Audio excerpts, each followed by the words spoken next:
Yogena chittasya padena vacham malam sharirasya cha vaidyakena yopakarottam pravaram muninam Patanjalim pranjaliranatosmi. The one who cleansed the impurities of the mind through yoga, of the speech through grammar, and of the body through medicine, I bow down with my folded palms to that highest of sages, Patanjali. Patanjala Yoga Sutrani. The abridged concepts of yoga by sage Patanjali. Prathamodhyayaha. The first chapter. Samadhi Padaha. The section on an equanimous mind. Atha Yoganushasanam. And now the self-discipline of yoga. Yogaschitta vritti nirodhaha. Yoga is control over the compulsive cyclical actions of one of the aspects of mind called chitta. Tada drashtu svarupe vasthanam. It is then that one is established in the true sense of the seer called self. Vritti sarupyamitaratra. Otherwise, one is verily identified with the cyclical actions of the mind. Vrittayah panchatayah klishta klishtaha. These cyclical actions are of 5 kinds, some complex and some simple. Pramana viparyaya vikalpa nidra smritayaha. These 5 are pramana, judgment, viparyaya, misjudgment, vikalpa, imagination, nidra, sleep, and smriti, remembrance. Pratyakshanumanagama pramanani. Pramana or judgment is through pratyaksha, direct experience, anumana, inference, and agama, acquisition. Viparyayo mithya jnana matadrupa pratishtham. Viparyaya or misjudgment is illusory and false knowledge which is rooted in the misidentification of truth. Shabda jnananupati vastu shunyo vikalpaha. Vikalpa or imagination is a result of knowing something at the surface without a complete picture. Abhava pratyayalambana vrittir nidra. Nidra or sleep is a cyclical activity of rest which is supported by the state of non-being. Anubhuta vishaya sampramosha smritihi. Smriti or remembrance is retaining old experiences without letting them pass. Abhyasa vairagyabhyam tannirodhaha. These are controlled through abhyasa, practice, and vairagya, disidentification. Tatra sthitau yatno bhyasaha. Abhyasa or practice is an attempt to continuously be in such a state of control. Satu dirghakala nairantarya satkara sevito dridha bhumihi. It is strengthened by prolonged, uninterrupted, and well-performed application of action. Drishtanushravika vishaya vitrishnasya vashikara sanya vairagyam.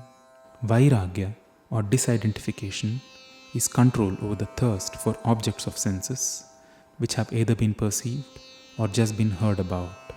Tatparam purushakyater gunavaitrishyam. It is a state of the beyond, born out of the true knowledge of the self, when one is beyond the thirst of even the gunas or qualities themselves. Vitarka vicharananda smitarupanugamat samprajñataha. Samprajñata samadhi or equanimous mind which still discerns is a state which is a consequence of vitarka, spiritual reasoning, vichara, deep thought, ananda, pure bliss, and asmita, being in the sense of I. Virama pratyayabhyasa purvaha samskarashe shunyaha. The other state, asampragnata samadhi, or equanimous mind beyond discernment, is a consequence of the continuous practice of giving rest to the mental activity where only one's samskaras or latent tendencies remain. Bhava pratyayo videha prakriti layana.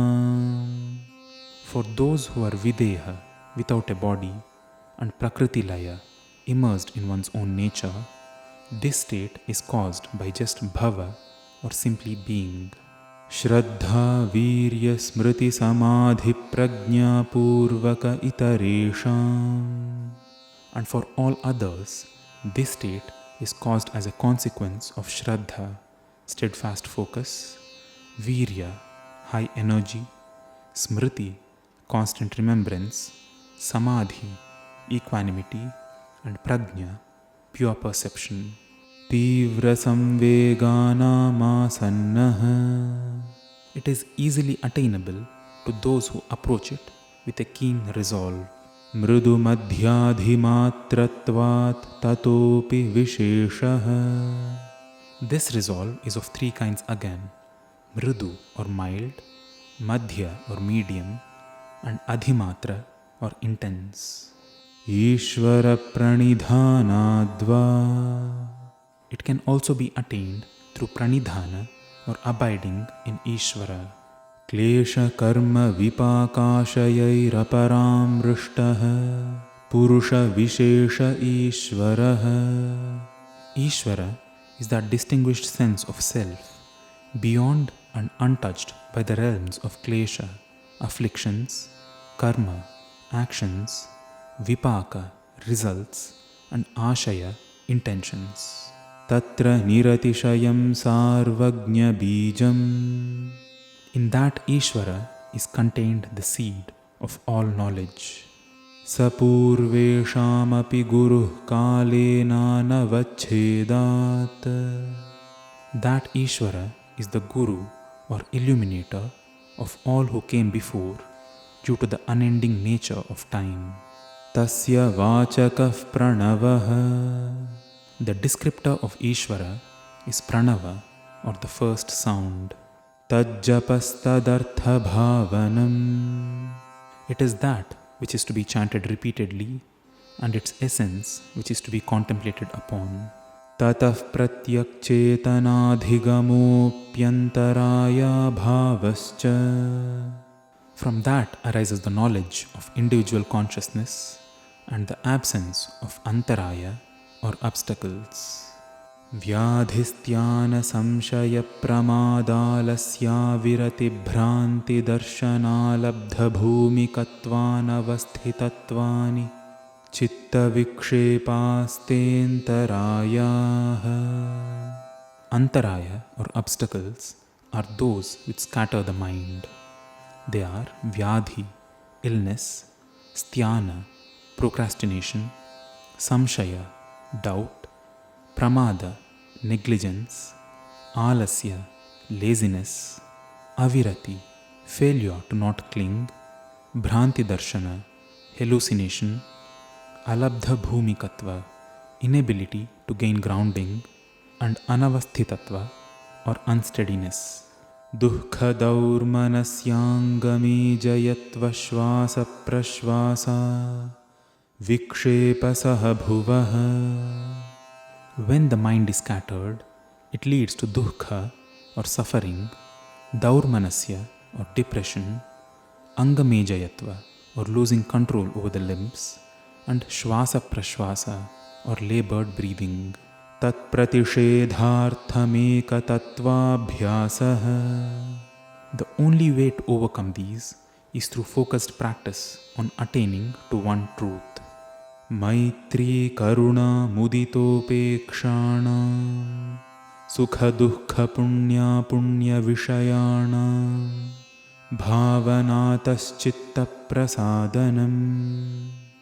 the mind gets clear and pleasant through the feelings of Maitri or friendliness, Karuna or compassion, Mudita or joy, and Upeksha, neutrality towards the objects of Sukha, pleasantness, Dukkha, unpleasantness, Punya, virtue, and Apunya, vice. Prachardana vidharanabhyam va pranasya, or through the controlled inhalation and exhalation of one's prana or life airs. Vishayavati va pravrittirutpanna manasasthiti nibandhini, or the states of the mind are also steadied by sensations caused by one's own intrinsic nature. Vishokava jyotishmati, or by a bright state of mind free of sorrow. Vitaraga vishayam va chittam, or by keeping the chitta devoid of entanglement with the objects of the senses. Swapna nidra jnanalambanam va, or by seeking support in the knowledge of dream and sleep states. Yathabhimata dhyanadva, or through meditation upon any object of one's choice. Paramanu paramamahatvantosya vashikaraha, even the tiniest and the most enormous are within the grasp of such a person. Kshina vritterabhijatasyeva manir grahitra grahana grahyeshu tatsthathadanjanata samapattihi. The one whose compulsive cyclical activities are subdued and the mind is clearing up like a crystal attains to the capability of being established as one with all the activities of being the grahitra, the consumer, grahana, the act of consumption, and grahya, the consumed. Tatra shabdartha jnana vikalpaihi sankirna savitarka samapattihi. There comes the capability of savitarka samadhi, which unites the three factors of shabda, the sound, artha, its essence, and jnana, the knowledge of it. Smriti parishuddhau svarupa shunye varthamatra nirbhasa nirvitarka. When even the imprints of memory clear up and it feels like one's own form is absent, such a state where only artha or the essence shines through is called as nirvitarka samadhi. Etayaiva savichara nirvichara cha sukshma vishaya vyakhyata. It is by these two samadhis that the subtle concepts of savichara or thoughtfulness and nirvichara or thoughtlessness are described. Sukshma vishayatvan chalinga paryavasanam. These subtle states only remain as long as there is the perception of a form and cease to exist beyond that. Ta eva sabija samadhi. It is these states which are called as sabija samadhi or states of causal equanimity. Nirvichara vaisharadye dhyatma prasadaha. Through skill and competence in nirvichara or thoughtless states of meditation, one enters the realm of adhyatma or spirituality. Ritambhara tatra prajna. In that realm, one's perception is filled with Rita, the true reality of existence. Shrutanumana prajnabhyam anya vishaya vishesharthatvat.